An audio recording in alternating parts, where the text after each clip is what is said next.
الحمد لله نحمده ونصلي ونسلم على رسوله الكريم أما بعد فأعوذ بالله من الشيطان الرجيم بسم الله الرحمن الرحيم۔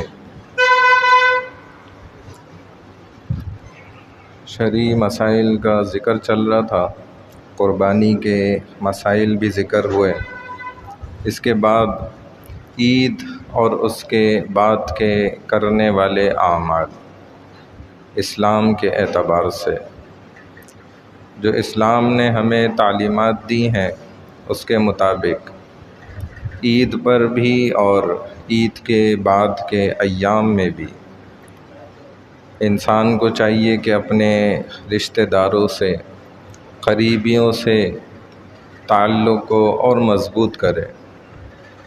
اگر عید کے اس پرمبارک ایام میں بھی وہ اپنے رشتہ داروں سے ملاقات نہیں کر سکا تو عید کے بعد اس کو ضرور اپنے متعلقین اور قریبی رشتہ دار جو ہیں خصوصاً ان سے ملاقات ضرور کرنی چاہیے، اور یہ ہمارے دین کے شعائر میں سے ہی ہے کہ رسول اکرم صلی اللہ علیہ وسلم نے رشتہ داروں سے تعلق قائم رکھنے پر بہت زور دیا، حتیٰ کہ آپ نے یہاں تک بھی فرمایا کہ صل من قطعک واعف عمن ظلمک وتعطی من اساء الیک، یعنی کہ آپ تو اس سے بھی تعلق جوڑیں کہ جو آپ سے تعلق توڑتا ہے، آپ سے تعلق مقصد ختم کرتا ہے، کیونکہ ایسے بڑے رشتہ دار ہوتے ہیں ہمارے خاندان میں، ہمارے قریبی رشتہ داروں کے اندر کہ جو چھوٹی چھوٹی باتوں پر تعلق توڑ لیتے ہیں اور اس قدر سختی کے ساتھ تعلق توڑ لیتے ہیں کہ وہ دور ہو جاتے ہیں، پھر بات کرنا بھی پسند نہیں کرتے اور دیکھنا بھی پسند نہیں کرتے۔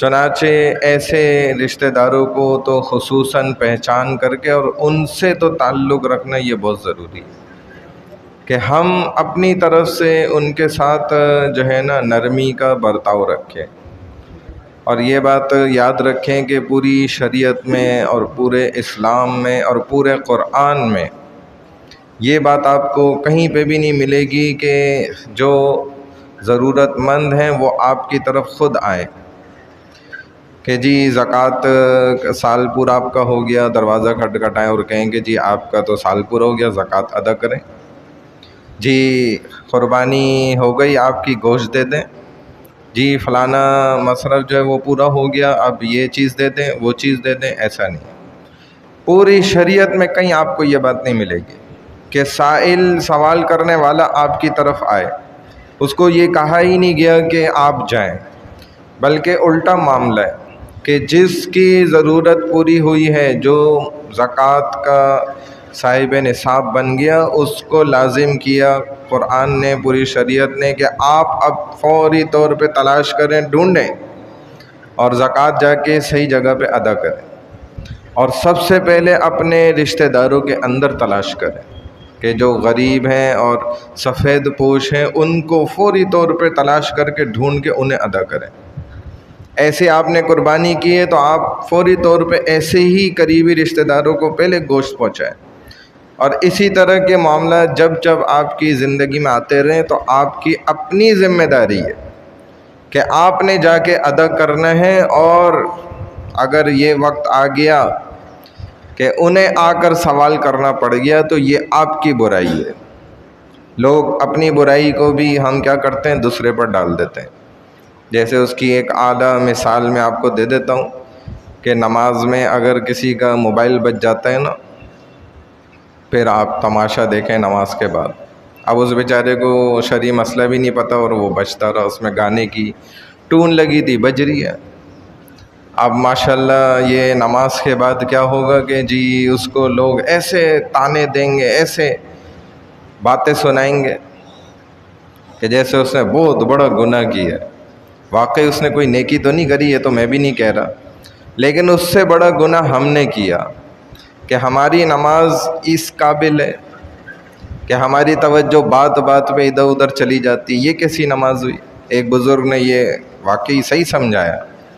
انہوں نے الٹا مقتدیوں کو ہی ڈانٹا کہ بھائی اس بندے کو تو پتہ ہی نہیں تھا، اس سے تو غلطی ہو گئی نا. لیکن غلطی اصل ہماری ہے کہ آپ کی نماز اتنی جانداری نہیں ہے، وہ بات بات پہ ذرہ ذرہ سی بات پہ ادھر ادھر دھیان نکل جاتا ہے. یہ کیسی نماز ہوئی؟ اتنے سالوں پرانی پریکٹس والی نماز کا آپ نے یہ حشر کر کے رکھا ہوا ہے. اندازہ کریں، جیسے آج بھی چڑیا گر جاتی ہے نا پانی میں. مولانا اشرف تھانوی رحمہ اللہ فرمایا کرتے تھے کہ ہمارے لوگوں کا تقوی کیا ہے؟ چڑیا پانی میں گر گئی.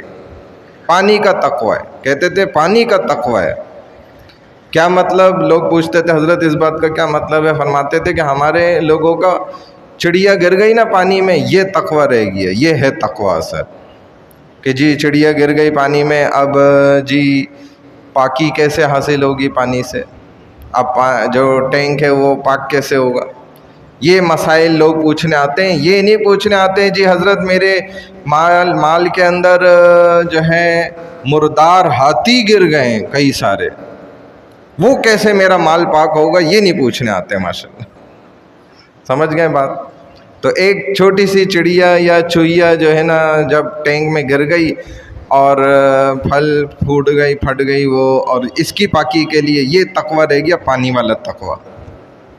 اور جو ہمارے مال سارے حرام ہیں، جو سود کا مال آ رہا ہے اور رشوت خوری کا اور 2 نمبری کا اور جو ہے نا وائٹ منی بلیک منی وہ الگ، اور جھوٹ بول کے جو مال آ رہا ہے، تو مال کے اندر جو مردار کئی سارے ہاتھی گر رہے ہیں ان کا مسئلہ کوئی نہیں پوچھے گا اگر کہ جی میرے مال کا ذریعہ آمدن جو ہے نا وہ یہ طریقہ ہے، میں ایسے جھوٹ بولتا ہوں، میں ایسے ہیرا پھیری کرتا ہوں، میں ایسے 2 نمبری کرتا ہوں، ایسے میں جو نا لوگوں کو دھوکہ دے کے اپنا مال بیچتا ہوں، ایسے میں میرا طریقہ کار ہوتا ہے جو ہے لوگوں کو بیوقوف بنانے کا.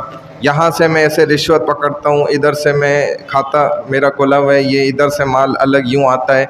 تو ذرا مولوی صاحب بتا دیں، کیونکہ پتہ ہے کہ یہ تو میرا جو حلال ہے اس کو بھی حرام کر دیا سارے مال نے. کبھی آ کر یہ مسئلہ نہیں پوچھیں گے.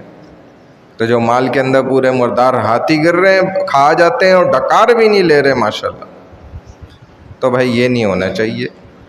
تو بہرحال ہم اپنے تعلق کو، جو ہمارے رشتہ دار ہیں نا ان کے ساتھ جو تعلق ہے ہمارا، اس کو جو ہے نا مزید خراب نہ کریں، بلکہ اس کو بہتر کریں. ہاتھ پیر جوڑیں، گلے لگائیں، یہی ہمارے نبی علیہ الصلوۃ والسلام نے ہمیں سکھلایا.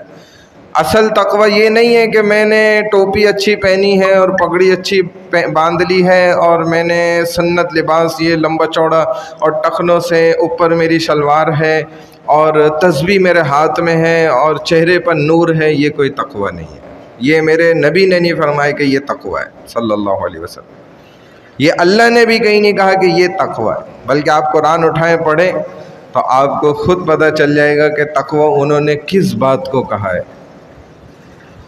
اللہ نے تقوی اس بات کو بیان کیا ہے کہ جو تمہارے معاملات ہیں نا وہ جس دن سیدھے ہو گئے بس سمجھ لو تقوی.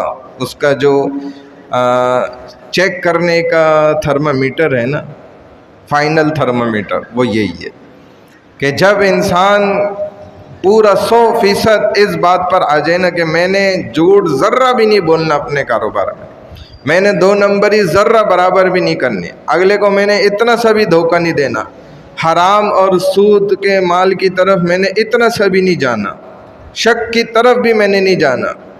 حرام کی طرف جانا دور کی بات ہے، حرام کی طرف جو شک ہے نا، جیسے بینکاری کا نظام ہے، بینک کے اندر جاب کرنے والے حرام ہے سیلری.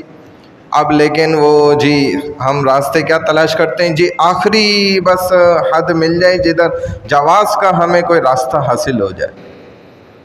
اب دیکھیں، اب جو آدمی حرام کھا رہا ہے اس کی عبادت کوئی قبول ہے؟ کوئی عبادت قبول نہیں ہے.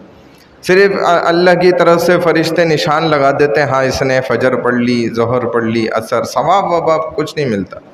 دعائیں کہاں قبول ہوتی ہیں؟ کیونکہ حرام پیٹ میں جا رہے ہیں نا. تو یہ بڑے مسئلے مسائل ہیں، اللہ ہماری حفاظت فرمائے. ہم اصل چیز کو سمجھ ہی نہیں رہے.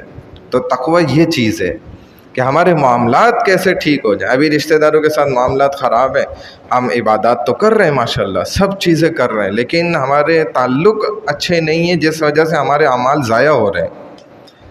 تو اس طرف توجہ کرنا یہ نہایت ضروری ہے. اللہ ہمیں عمل کی توفیق عطا فرمائے. سبحان اللہ و بحمدہ، سبحانک اللہم و بحمدک، نشہد ان لا الہ الا انت، نستغفرک و نتوب الیک، برحمتک یا ارحم الراحمین.